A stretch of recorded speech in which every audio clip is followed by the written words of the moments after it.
Hey, you ever heard of Rain World?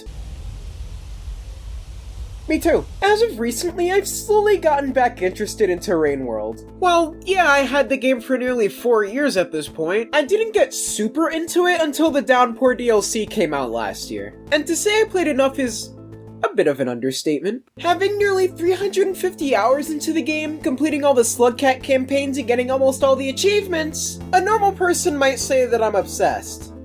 Which I am, but you shut up. So to unleash this obsession out to the world, I want to answer this question. Is Rain World Downpour good? The answer is yes, by the way. The game starts and nothing. You're given the basics in terms of actual gameplay. You know, jumping, eating, leaping, and the ever-present rain. Rain in this game is not good, as it'll crush you every couple of minutes. But the only way to avoid it is by sleeping in these little shelters.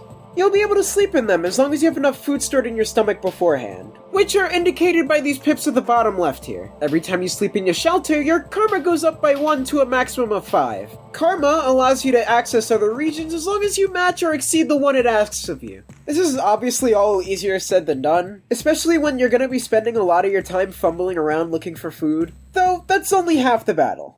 Other creatures will also be fumbling around looking for food, and sometimes that food is you. Notice how I said creatures and not enemies, because, dear lord, Rain World genuinely has the best and rewarding AI I've seen in any video game ever. They all have unique attributes that make them unique, even if they are from the same species. Some are alone, some are a tribe, some can steal, but some just vibe. Just look at me and this Squidcada. Hell yeah. But yeah, they're smart as hell. When you leave a room, they don't just despawn, they're walking around off screen and sometimes getting into altercations with other animals. You aren't public enemy number 1 all the time, and you can even use that knowledge to your advantage. The creatures feel like they have a mind of their own, and that's what makes them special. However, I'd be lying if I said that this doesn't go overboard at times, and in some cases hinders gameplay. One of the most infamous examples of this is in the region of farm arrays. There are these giant hulking beasts known as reindeer. They traverse over areas that you otherwise wouldn't without dying. What you're supposed to do is ride the antlers across in order to proceed, but it's completely up in the air as to whether or not they'll go where you want them to. Sometimes they just won't be there when you need them, which would be fine if it wasn't for...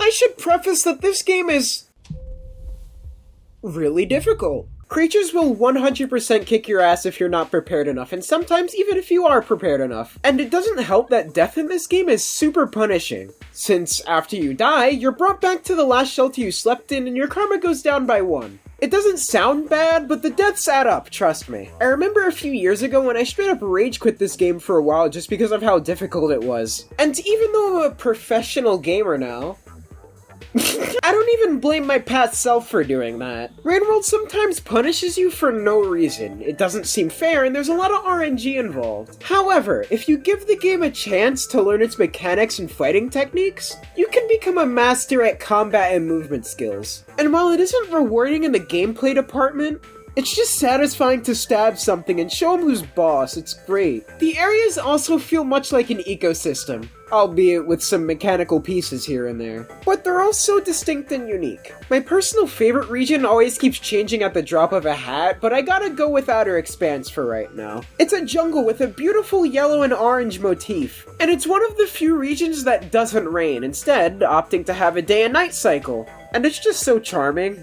While yes, you can simply take the cookie cutter route to finish the game as quickly as possible, I think taking a detour to other areas that you're not all too familiar with and seeing a brand new ecosystem is just as fun, if not better. All of the other regions have their own unique charm, though for better or worse, depends on who you ask. While regions like Garbage Waste, Chimney Canopy, and the Exterior are fun as hell and I enjoy going through them on any playthrough, regions like Sky Islands, Farm Arrays, and Five Pebbles are poo-poo garbage and I don't like them. While some are more annoying than others, exploring the entirety of what Rain World has to offer is so worth it in the end. And the fact that the Downpour DLC added 5 more Slugcats, all of which have their own strengths and weaknesses, and that some regions are somewhat altered or entirely different because each Slugcat campaign takes place in a different time period is just so damn cool. And this ties in with what I love about Rain World the most.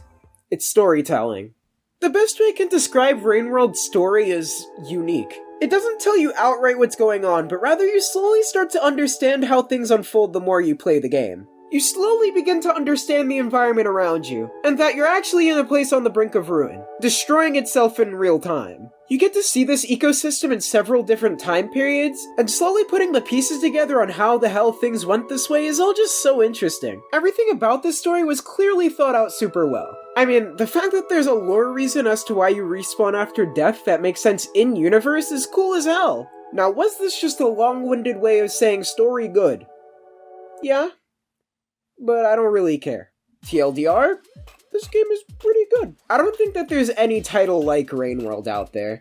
It's such a unique experience that I think everyone should at least try once. While yes, the high difficulty is certainly daunting, and there are issues in this game that I wouldn't consider justifiable even with the current difficulty, small things like special actions being mapped to the grab button with no way to change it, or RNG to pass through certain areas. But I'd say it's well worth it for a phenomenal experience. Okay, so forget everything I said, alright? 0 out of 10.